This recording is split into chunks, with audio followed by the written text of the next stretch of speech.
All right, hello everyone. Here we are, hole number 2. Now this is a hole you're going to want to be getting. You're really the sweet spot here is about 4 backspin. So if you have an epoch that might be a little bit underdeveloped, you might want to just check out my extra mile guide. That's probably going to be your best bet. What I'm going to do here is we're going to go at this with Apocalypse. This is actually going to kind of raise the likelihood that I can get the eagle. So if you can go with this club, it should make you just a little bit better. A higher chance that you can actually get this one. So let's take a look here. We're looking at maybe about 8 rings down. So, I'm not going to need any power here. That's kind of one of the main advantages here. So I'm looking at kind of 8 rings down as to where I'm landing. As I mentioned, no extra power, just some curl, and right around the 4 backspin is kind of the sweet spot. And you can see with how much curl I'm doing, no extra power.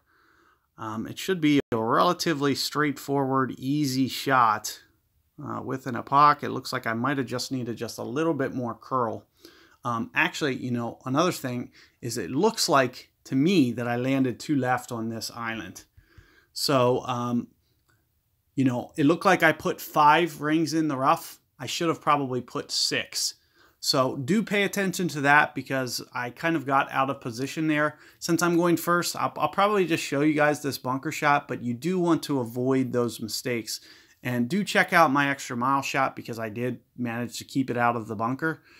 You can probably up the backspin, but it's also a very risky move, okay? Because if you land just an inch short on that fairway and you don't get a very good hop, you could short hop it into the first bunker in front of the green.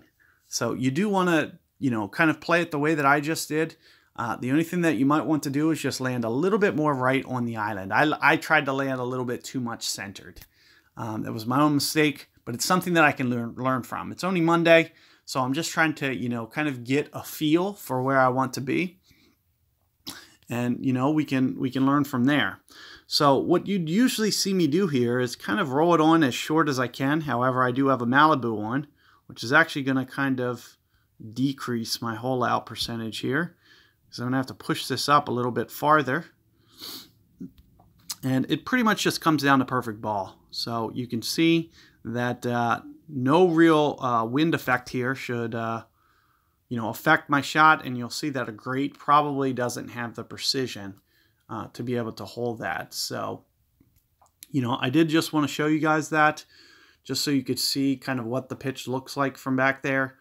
Similarly, if you were here, you might have to play just a little bit of wind effect. I would recommend putting it on the front of the green. As you could see, what my opponent was doing was putting it on the green. I did forfeit, so I didn't give that guy an eagle. I just want you guys to know that. He already played his round. Since I forfeited one, all further replays are going to be, non-live people. They already played their round. So he already scored. I don't know what he scored if he held that out. As I was mentioning about his shot, you'd probably want to put it just on the green, not on the fringe. You're going to get some iffy bounces when you try to land on the fringe, so I recommend landing right on the front of the green. And, if you would have been in that similar spot, you might want to just play it outside the edge just a little bit, just barely. And, with perfect ball, you should still be able to get it. So good luck there, guys, and I'll see you guys on 3 coming up.